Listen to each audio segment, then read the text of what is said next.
Mi nombre es Belén. Mi nombre es Maro, el suplente de Manu. Y con Lucas en la operación técnica, Ari, Rodri y Alex, hacemos... Bardo, un programa de análisis político acá en el territorio, hoy un territorio con tristeza. Buenas, bienvenidos y bienvenidas a todos los que están del otro lado. Bienvenido, Maro, muy contenta de esta suplencia que está haciendo. En la escuela diríamos pegué una suplencia corta. Pegó una suplencia cortita, pero van a ir apareciendo otras caras, así que muy contentos de eso. Pero bueno, más allá de la contentura de estar compartiendo este espacio, creo que hoy es un día muy triste para gran parte de nuestro país. Me gustaría pensar que para todos, pero bueno, creo que para gran parte de nuestro país hay como una sensación de duelo nacional por la desaparición física del indio. Así que nada, acompañar un poco a todos los que están escuchando su música, recordando los diferentes momentos que vivieron o en un recital o escuchando cómo les transformó la vida.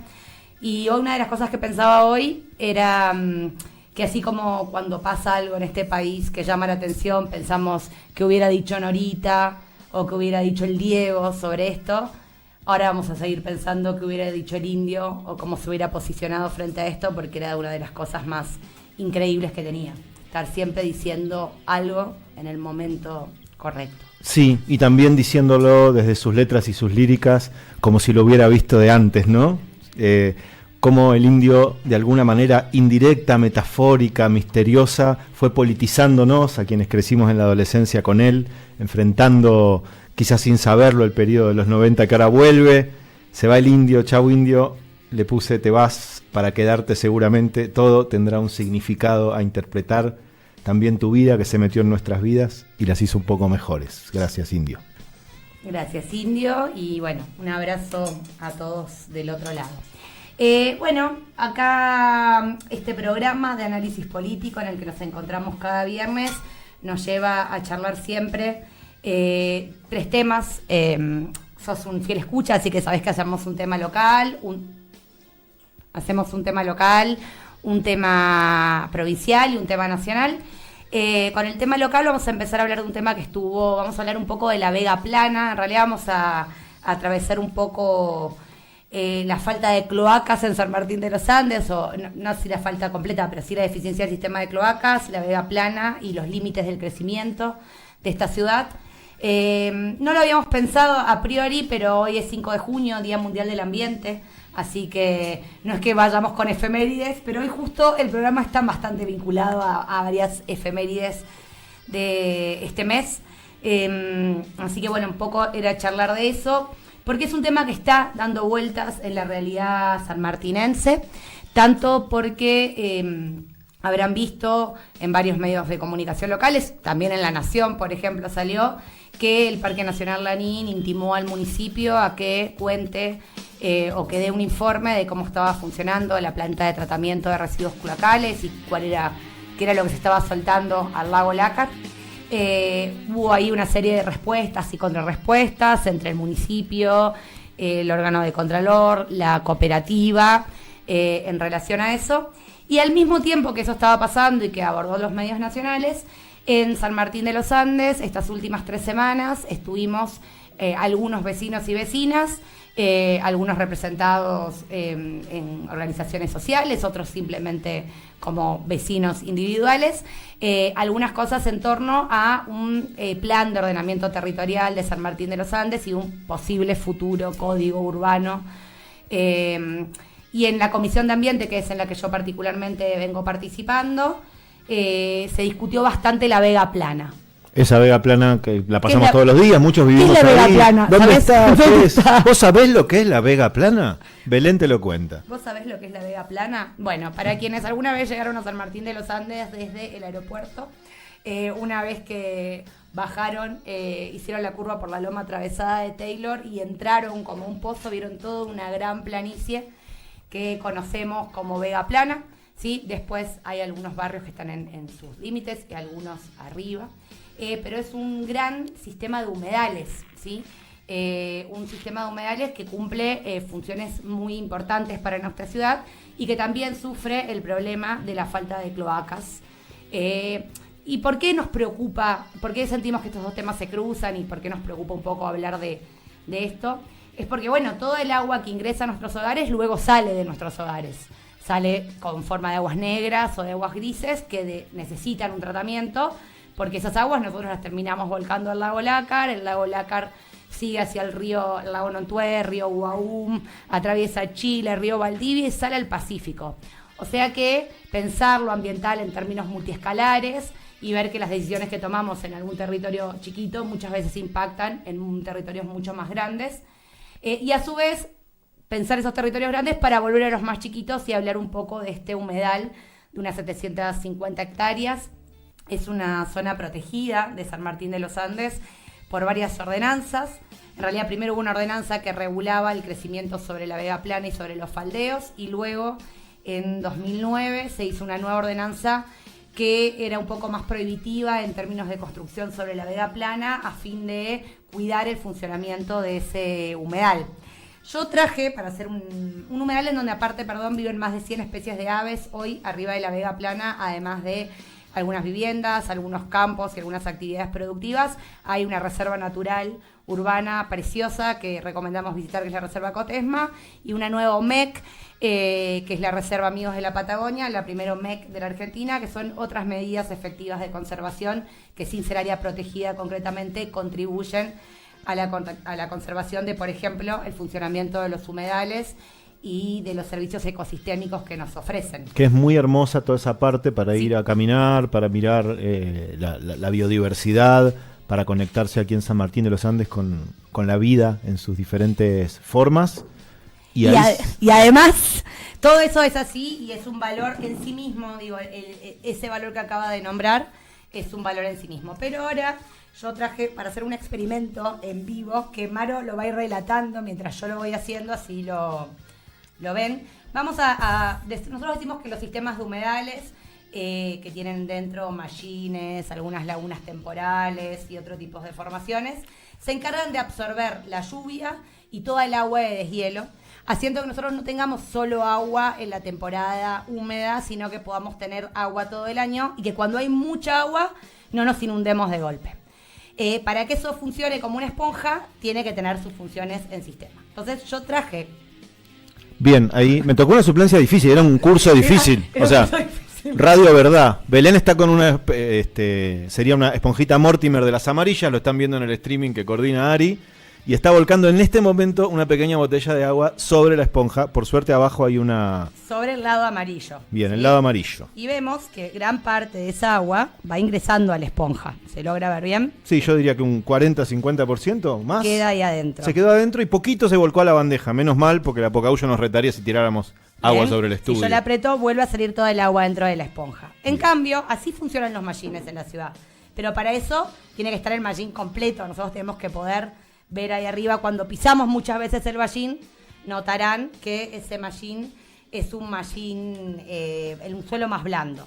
Ahora, ¿qué pasa si yo impermeabilizo completamente ese mallín o pongo la esponja? Del lado verde la está poniendo, que es como menos absorbente, según yo supongo. Esa es mi hipótesis. Y vamos tirando el agua y gran parte del agua no cae ahí adentro. Diría yo que cerca de un 90% cayó a la bandeja esta vez. Bueno, si nosotros no tenemos las funciones del mallín aseguradas, eso va a pasar con todo San Martín o con la parte plana de San Martín de los Andes. Ahora, ahí pasa otra cosa, que es, tenemos otra pregunta. Bueno, no hay que construir, una de las posturas es, hay varias posturas. Una es, hay que cerrar la tranquera del pueblo, eso es inconstitucional e imposible. Entonces, cuando vamos a hablar ya de cuestiones más normales, decimos, no hay que construir en la vega plana, listo, vamos a construir a los faldeos. No hay que construir los faldeos porque hay riesgo de deslave y hay problemas de interfase. ¿Qué hacemos? ¿Qué hacemos? ¿Para dónde crece San Martín de los Andes? Entonces, esta columna no vino a traer respuestas, vino a valorar que estemos como comunidad juntándonos a discutir eso, que está muy bien que pongamos la mirada sobre el territorio, no sobre como partes aisladas, sino poder ver el ambiente de forma multiescalar y que ocupemos espacios donde nos encontremos comunitariamente a realmente pensar hacia dónde. También escuchábamos, no hay que hacer ordenamiento territorial hasta que no tengamos sistema de cloacas. Bueno, hay que hacer ordenamiento territorial y mucho. Tenemos que planificar porque esto va a crecer, querramos o no. El tema es cómo y hacia dónde y qué estrategias intermedias nos damos para que podamos crecer soportando los límites ambientales y en realidad incluyendo, interciendo con el resto de las especies que forman parte de este territorio. ¿Usaste el verbo interciendo? Usé el verbo interciendo, un verbo bárbaro, de Omar Giraldo lo usa mucho, para pensar un poco cómo estos vínculos no son solo humanos, digamos, entre humanos, sino que no somos nosotros solos, somos siempre con otros y con otras y con muchísimas especies. Y bueno, parte de eso, pensar esos territorios en todo ese sentido y pensar si son áreas protegidas urbanas, si son parques naturales, si son algunas condiciones ambientales específicas, ciertos indicadores de urbanización, si es con algunas tecnologías específicas, que el que haga un loteo se haga cargo de su propia mierda. Todo eso es pensar interciendo en el territorio para que este lugar no cierre sus puertas, pero sí todos podamos tener acceso a los mismos derechos y un hábitat saludable y un ambiente sano. Qué desafío que nos cuesta tanto pensarnos entre seres humanos incluso, y vos nos estés planteando que nos podemos pensar también con las otras especies que no se van a sentar en una mesa de ordenamiento territorial, pero que de algún otro modo van a hablar. Que alguien los tiene que representar. Bueno, y vamos a irnos de esta columna escuchando un tema de Lili. No estamos en efemérides, pero ya tiramos dos. Un junio de 1996. Pueblada en Cutralcó y Plaza Huíncul. Tranqui. El bloque provincial. En el 1991, decía el indio en Queso Ruso, en La Mosca y la Sopa, pasó de moda el golfo, como todo viste vos, como tanta otra tristeza a la que te acostumbrás, ahora vas comprando perlas truchas sin chistar, calles inteligentes alemanas para armar, y muchos marines de los mandarines que cuidan por vos las puertas del nuevo cielo. Fíjate de qué lado de la mecha te encontrás, con tanto humo el bello fiero fuego no se ve, y hay algo en vos que está empezando a asustarte. Cosas de hechicería desafortunada. Y allá en el 96, un poquito se asustaron las clases dominantes. Por una vez cada tanto pasa, lamentablemente. Sí, Cutralcó y Plaza Huíncul, ¿sí? Aquí cerquita, 300 kilómetros diría. Ciudades organizadas alrededor de la petrolera estatal YPF, creada en 1922 por Hipólito Yrigoyen. Una YPF organizadora no solo de la vida económica de la región, sino de la vida social de la región. Es decir, YPF no solo vista como una empresa, sino como una verdadera institución que garantizaba y organizaba el mundo social, es decir, sostenía los comercios, el empleo, financiaba la infraestructura. En algún punto podríamos decir que YPF y el petróleo eran contribuyentes de la construcción de una identidad colectiva. Ciudades alrededor del petróleo, vida cotidiana alrededor de trabajadores y trabajadoras petroleros, hasta que en 1990 el gobierno neoliberal de Carlos Menem instala las reformas, ajuste y privatización del Estado. ¿Te suena? Me parece que algo parecido a lo que estamos viviendo, ¿no? Exactamente. Me da esa sensación. Yo no era muy chiquita en los 90, pero me da esa sensación. Exactamente. Las recetas neoliberales que ahora remozadas han vuelto, algunos con los mismos personajes, con los mismos apellidos, con algún otro mascarón de proa. 1990, esas reformas neoliberales del gobierno menemista implican en Cutralcó y Plaza Huíncul, que empiezan a ser como laboratorios de los efectos neoliberales, una modificación absolutamente drástica y radical de esa vida comunitaria y social organizada alrededor del petróleo. Para que se den una idea, YPF como empresa pasó de tener en los primeros 5 años de la década de los 90 de 50.000 empleados y empleadas a un poquito más de 7.000. Y esto... Si eso no es ajuste, ¿el ajuste de dónde está? Exactamente. Y en Plaza Huíncul y en Cutralcó eso implicó pasar de ser un pueblo de prácticamente pleno empleo, ciudades de pleno empleo, a ciudades con un 25% de desocupación. Y eso implicó no solo una crisis económica, una crisis de salario, de ingreso, sino una crisis de esa forma de vida de la que estábamos hablando. Si podemos pensar a los trabajadores y trabajadoras de Cutralcó y Plaza Huíncul en términos de clases sociales, podemos conversar imaginariamente con el enorme historiador Edward Palmer Thompson, un marxista del que hay que seguir pensando, que esas clases sociales se van reconfigurando, se van transformando a partir de sus experiencias. Y Cutralcó y Plaza Huíncul, esas puebladas fueron verdaderas experiencias compartidas de un conjunto de clase, digamos así, conformado por distintos actores y actrices sociales, que vio delante de sus narices en muy poquito tiempo desconfigurarse su modo de vida y con eso hizo algo. Y eso fue precisamente Cutralcó. ¿Y qué hizo en Cutralcó? ¿Qué pasó ahí? Construyó, a partir de la experiencia común del desempleo, una respuesta colectiva. Trabajadores petroleros, comerciantes, docentes, jóvenes sin perspectivas laborales, mujeres que en ese momento, y todavía a veces alguna gente las llama amas de casa, frente al mismo problema, al problema de la desocupación, en 1996, en algún punto se cansaron, algo rebalsó el vaso, alguna esponja dejó de absorber todo eso, y alguno podría decir, salieron a cortar la Ruta 22, yo diría, mudaron el pueblo a la Ruta 22. Y paradójicamente, porque estamos en Neuquén, esa pueblada sobre la Ruta 22, en lugar de interpelar al gobierno nacional de Carlos Menem, que era claramente el responsable de las políticas de privatización, de ajuste de despidos, empezó a interpelar al gobierno provincial neuquino. Que reaccionó bárbaro. Felipe Zapag, ¿no? Empezó la pueblada sobre la ruta a exigir la presencia de Felipe Zapag. Venga usted y gobierne. Venga usted y dé respuesta. Venga usted a abrir esa planta de fertilizantes que están diciéndonos que van a abrir para recuperar los puestos de trabajo. Venga usted a reconectar el gas y la luz que nos han cortado por no pagar. Venga usted con bolsas de comida, con colchones. Venga usted a dar una respuesta a lo urgente. Esa pueblada se sostuvo sobre la ruta en junio. El viento, el frío del desierto patagónico, firme, con unos niveles de organización garantizados sobre todo por las mujeres, sujeto absolutamente protagonista de los fogoneros, fogoneras, piqueteros y piqueteras de Cutralcó. El nombre se estaba acomodando, los medios de comunicación trataban de pensar hegemónicamente cómo se llamaba ese movimiento, y llegó primero, antes que Felipe Zapag, la orden de la Justicia Federal de desalojar la ruta.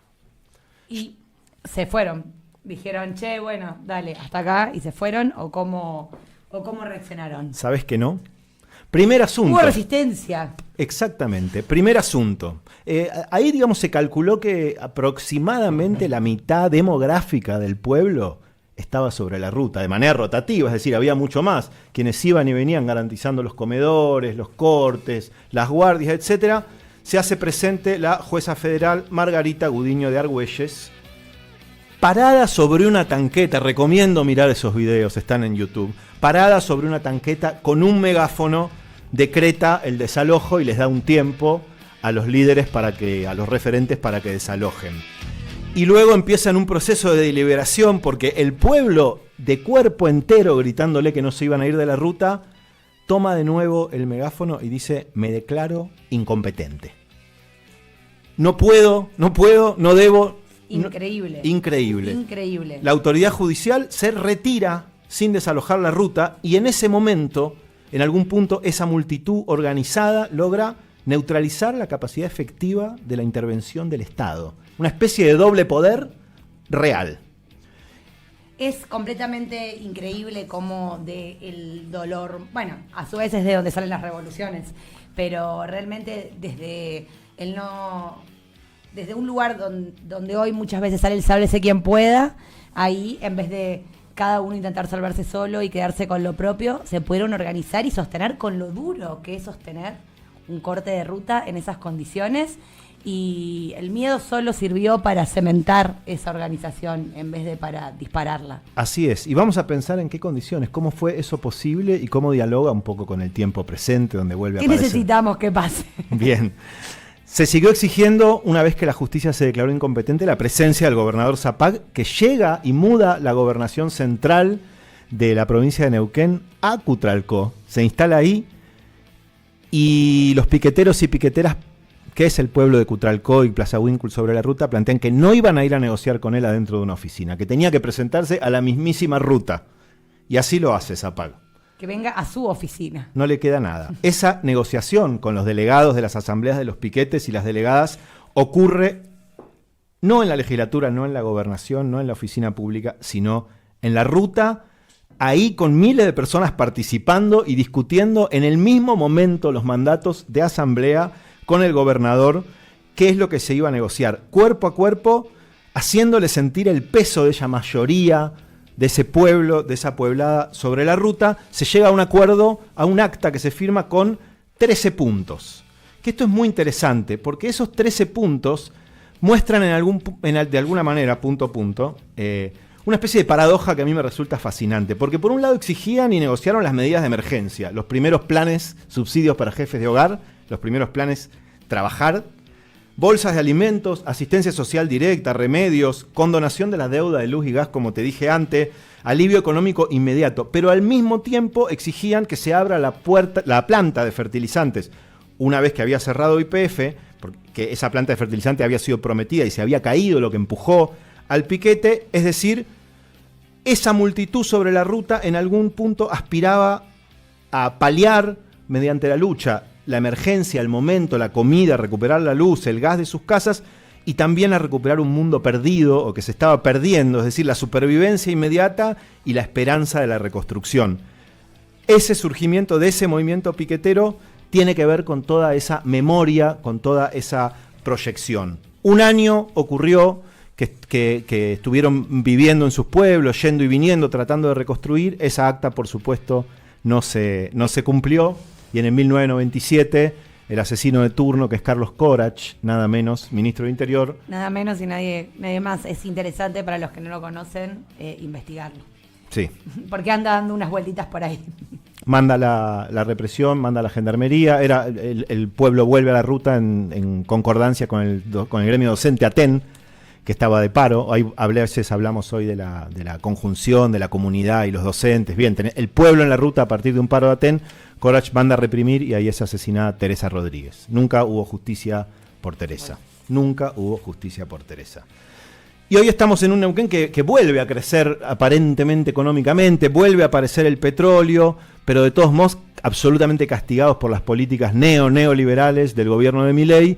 Uno se pregunta de dónde puede salir la energía para una experiencia que transforme ese dolor, ese sufrimiento compartido, esa experiencia que se está viviendo de tanta precariedad de la vida, en algún tipo de cuestión colectiva que le haga respuesta, quizás como fue Cutralcó. Y ahí se me ocurre pensar varias cuestiones. ¿Qué pasó con los sectores populares en todo este tiempo, del 96 para acá? Y también qué pasó con las clases dominantes, ¿qué aprendieron? Yo creo que las clases dominantes aprendieron que el conflicto social se puede gestionar combinando distintas medidas que Gramsci diría combinen la coerción con el consenso. Estas nuevas subjetividades neoliberales, esta fragmentación, estas formas del trabajo dispersas, esta idea que cada uno es responsable de lo propio, este endeudamiento, esta noción neoliberal del propio trabajo, la idea de que la comunidad no existe, de que las instituciones que permiten construir una experiencia colectiva están debilitadas, es algo que las clases dominantes han aprendido. Entonces la pregunta hoy quizás sea ese combustible, y no me refiero al petróleo, sino a la energía social, que estuvo presente en el 96 en Cutralcó, ¿dónde está hoy? Preguntarse de qué estaba hecho el combustible de entonces y de qué podría estar hecho el combustible de hoy para alguna forma de protesta colectiva, para una experiencia de resistencia. Y en este tiempo donde la experiencia parece mucho más fragmentada, donde tenemos repartidores de aplicaciones, docentes monotributistas, empleados informales, trabajadores remotos, gente que es emprendedora, cuentapropistas, es decir, donde la experiencia de lo común como trabajadores y trabajadoras parece más disperso, y a su vez las instituciones que producían la comunidad, clubes, sindicatos, partidos políticos, se ven debilitados, interpelados, impotentes frente a algunas cosas. Y el conflicto o el enojo social parecería expresarse por redes, como que compartir y comentar alcanza. Entonces hoy tenemos que preguntarnos sobre el Cutralcó del pasado para pensar el tiempo presente de la provincia. Esta es la columna de la provincia. Entonces quizás yo quisiera preguntar 30 años después, con Vaca Muerta, produciendo petróleo, reventando la tierra, etcétera, etcétera, hacerme una pregunta no por el petróleo, sino por la energía social y política capaz de producir las experiencias comunes. Yo creo que Cutralcó, 30 años después, en un junio patagónico, nos demuestra y nos abre una puerta hacia el futuro, que incluso cuando el mundo parece derrumbarse, si el pueblo encuentra una experiencia común y un lenguaje, busca su propio combustible y su energía social, es capaz de resistir y de reinventar otro mundo. Bueno, acá estamos. Maro, ¿cómo venís? ¿Cómo te sentís siendo el suplente de Manu? Bien, bien, voy a ver si puedo entrar en el segundo tiempo en el próximo partido. Me parece muy bien. Bueno, siguiendo con el tren de las efemérides y en una semana que fue bastante triste en muchos sentidos, hoy arrancamos hablando del Indio, pero también tuvimos el miércoles un nuevo Ni Una Menos, digamos, la semana terminó con una cuestión medio dulce amarga, porque realmente llegamos con 3 femicidios en los últimos días. Se está llevando adelante el juicio por el lesbicidio, por el triple lesbicidio de Barracas. En este momento Eva, que es un nombre ficticio, es una mujer en Tucumán que está pasando por las mismas situaciones que Belén, un juicio por una emergencia obstétrica. Realmente están pasando muchas cosas. Nos parecía que estaba bueno tomarnos un rato para charlar de esto. Es un tema muy, muy amplio. Lo estuvimos escuchando, viendo, leyendo en muchos medios. Estuvimos muy enojadas. Yo por lo menos estuve como muy enojada, muy angustiada. Fui pasando por esos... Después muy contenta, la verdad es que lo que pasó el miércoles en la plaza acá y lo que pasó en las plazas de todo el país encendió alguna luz de esperanza, aunque no alcanza con lo urgente que es el tema. Pero bueno, hoy queríamos hablar a 11 años de Ni Una Menos de cuando el odio se convierte en una política de Estado. Lo que están planteando las compañeras de Ni Una Menos y las organizaciones feministas y de la diversidad, ¿no? Esta idea de un antifemicidio, un antifeminismo de Estado. Iba a decir un femicidio de Estado y también valía. Sí, total. Vale el acto fallido. Sí, bueno, el pedido de Ni Una Menos es muy amplio y a su vez podría resumirse este año en vivas, libres y desendeudadas nos queremos. Es muy loco que tengamos que seguir gritando que nos queremos vivas, algo que es bastante básico, pero nos parece súper necesario poder hablar de esto, porque no solo, si bien los femicidios no consolidaron un número cerca de los uno cada 30 horas, sí aumentaron los intentos de femicidio. Pero una cosa que aumentó muchísimo, de la que se habló poco, son los crímenes de odio. Tanto desde las agresiones a los crímenes, o sea, a la muerte, al lesbicidio o al travesticidio, concretamente hablando. Y para eso vamos a tratar de construir una imagen con ustedes y con los que están del otro. Bueno, el 6 de mayo de 2024, imagínate estar con 3 amigos, en tu caso, estaban 4 amigas, en realidad eran 4 lesbianas, parejas 2 y las otras 2 eran también, vivían todas juntas en una pensión en Barracas y estaban durmiendo y un Justo Fernando Barrientos, el nombre del lesbicida, abre la puerta de ese lugar y arroja una bomba molotov. El fuego empieza a darse, las chicas intentan escapar.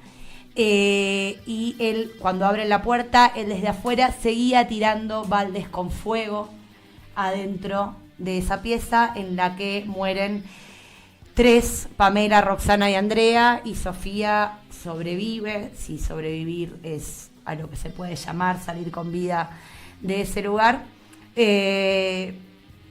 en un crimen que no tiene... O sea, cuando uno piensa que alguien podría levantarse y prender fuego a 4 personas, no hay ninguna explicación posible, pareciera a priori.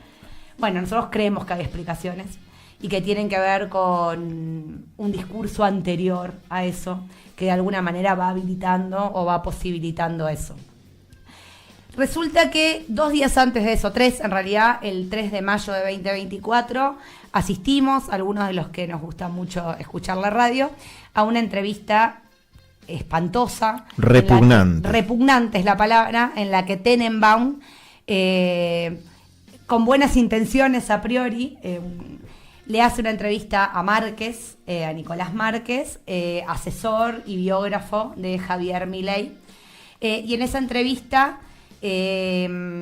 realmente Márquez desarrolla una serie de cuestionamientos muy terribles, no solo porque pone en cuestionamiento que uno puede elegir estar con personas, o sea, que la elección sexual de uno es realmente una cuestión libre, sino sobre todo porque arranca con un discurso muy patologizante sobre eso, volviendo hacia atrás en algo que allá habíamos avanzado como sociedad, que están enfermos, que qué puede pasar si tienen una familia y adoptan hijos, que seguro tienen, que las estadísticas muestran que tienen altos números de consumo problemático, que la tasa de suicidios es más alta en el colectivo LGTB y Q+, que en el resto, y que bueno, hay algo ahí que está mal, sin registrar o sin...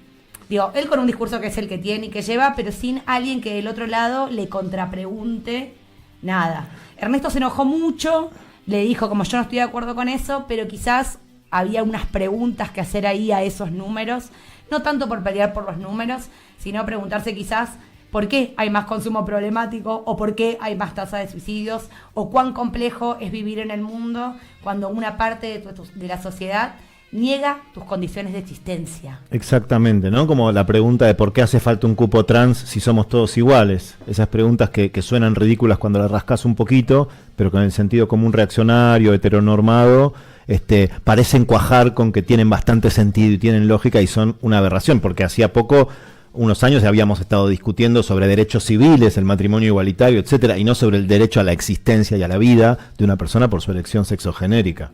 Eso es, si podemos otro ejemplo, el de Barracas me parece que es el como lo muestra mucho, si uno se imagina eso.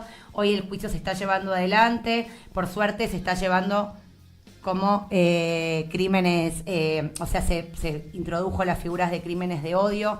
Eso implica que, al igual que por ejemplo la figura de femicidio, que no es un homicidio común, sino que es homicidio, o en este caso es el lesbicidio, demanda cadena perpetua, pero sin embargo... esos discursos fueron moldeando una nueva sociedad en la que vivimos, en la que hay mucho más miedo a casi todo.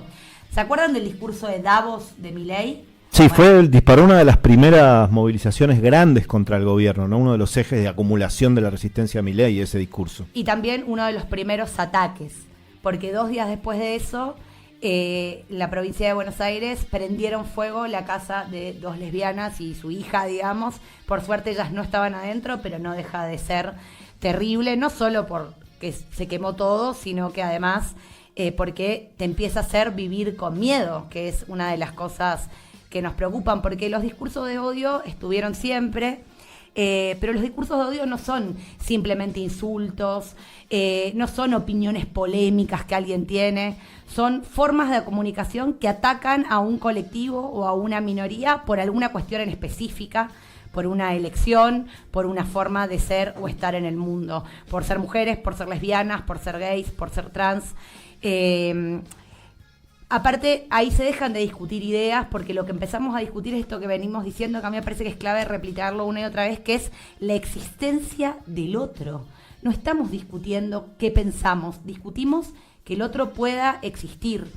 Eso se tradujo, Nicolás Márquez y los Varones Unidos y Laje y un montón de intelectuales de neofascistas, que aparte no son solo de la Argentina, esto es algo que está permeando lamentablemente en el mundo entero, lograron llegar a los gobiernos y no solo eliminar organismos específicos que ayudaban a intentar acercar más esas desigualdades, sino que empezaron a cuestionar cosas, derechos que ya teníamos conquistados y la posibilidad de que eso recrudezca sobre más violencia sobre cuerpos tanto feminizados como de la comunidad LGTBIQ+. Esos discursos de odio cumplen un rol muy terrible, tienen una función política clara, digamos, porque construyen un nosotros y un ellos. Y en ese nosotros y ellos hay algo que se rompe de una manera muy terrible, porque al cuestionar el derecho a existir, matar al otro está habilitado, pegarle hasta el cansancio, porque no solo hablamos de la desaparición de otros, sino que en estos últimos tiempos los crímenes de odio aumentaron muchísimo, las agresiones. Y acá lo voy a leer porque me parece que el número vale la pena como remarcarlo. Estos crímenes de odio que tienen una agresión dirigida a alguien de un colectivo vulnerado y que tiene una motivación discriminatoria y sobre todo aleccionadora. En 2021 hubieron 120 casos. En 2022, 129. En 2023, 133. En 2024, 140. Y en 2025, 227. Es un ascenso aritmético. Tremendo. Increíble. Miren lo que pasa cuando el Estado habilita esos discursos de odio que empiezan a permear en toda la sociedad.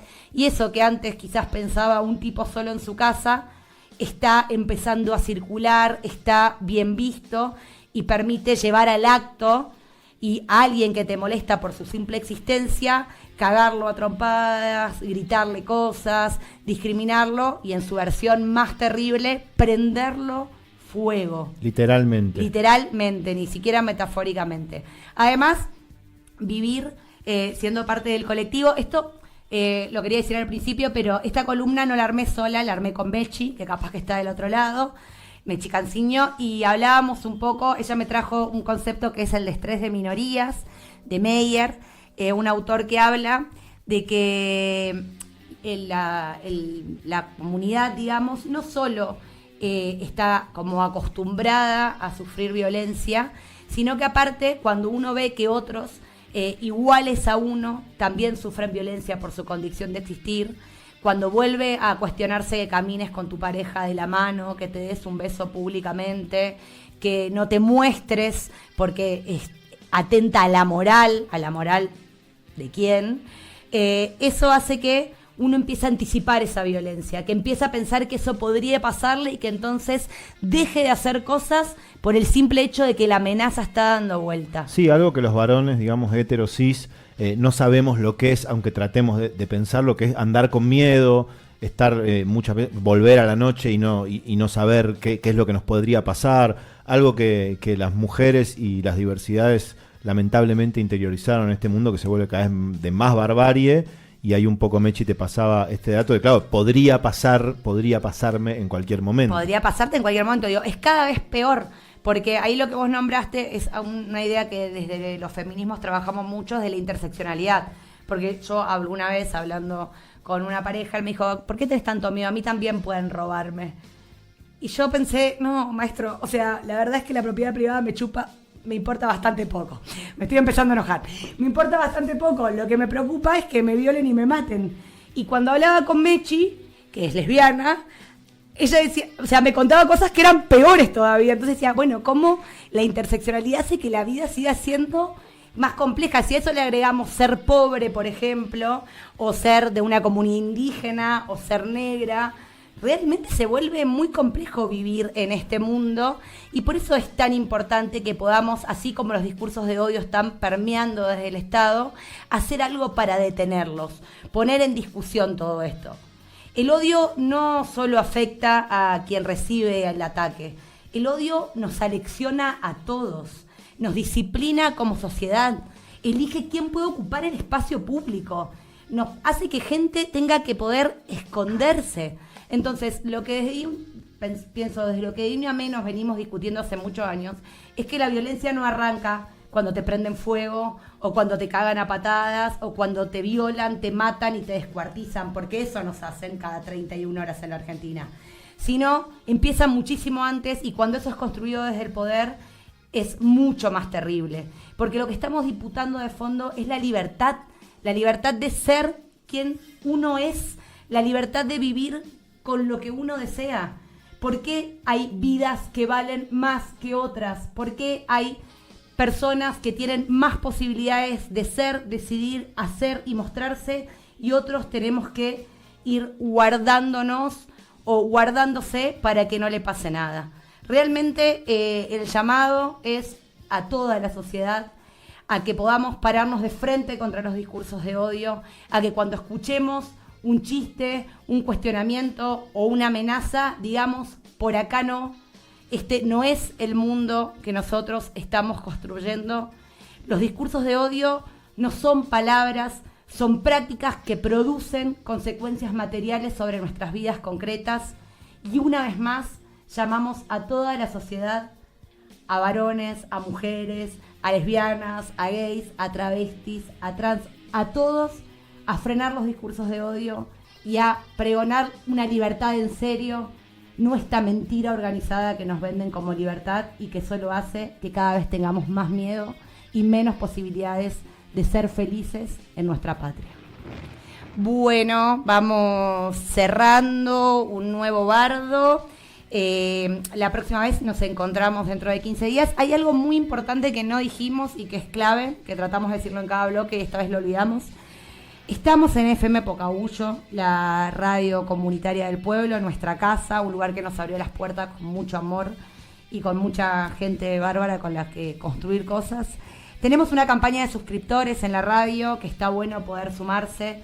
Entren a la página, aporten, es la única forma de mejorar y sostener medios en lo que podamos decir lo que pensamos y compartir esta forma de pensar juntos el mundo entre nosotros y con los que están del otro lado. ¿Cómo necesitamos los medios comunitarios? No solo para estar acá haciendo este y otros programas, sino cómo necesitamos otros discursos en estos contextos, ¿no? Donde uno va viendo lo horripilante, por ejemplo, pensaba en la violencia de recién, que vos hablabas, cómo siguen tratando los medios hegemónicos, por ejemplo el caso de Agostina Vega, cómo siguen poniendo esas fotos y hablando y todo, no dejan en paz ni siquiera a la gente. Entonces, ¿cómo necesitamos más Pocahullos? ¿Cómo necesitamos más Pocahullos en cada pueblo, en cada lugar, más gente hablando, compartiendo? Así que bueno, eso, agradecerles a los que están del otro lado, recordar que tenemos redes sociales, tanto Instagram como YouTube, que ahí pueden ver los programas anteriores o que el próximo capítulo ya va a ser dentro de 15 días, que volverá a estar Manu acá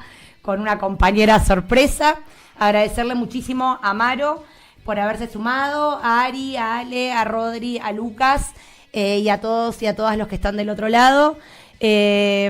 Apostemos a un mundo mejor y un mundo donde quepan muchos mundos, donde el enemigo público número 1 no seamos las mujeres y las disidencias. Gracias por invitarme a Bardo, espero haber estado a la altura de las circunstancias. Un abrazo al Manu y qué lindo haber estado en este programa. Gracias, Belu, gracias, compañeros. Esto fue Bardo.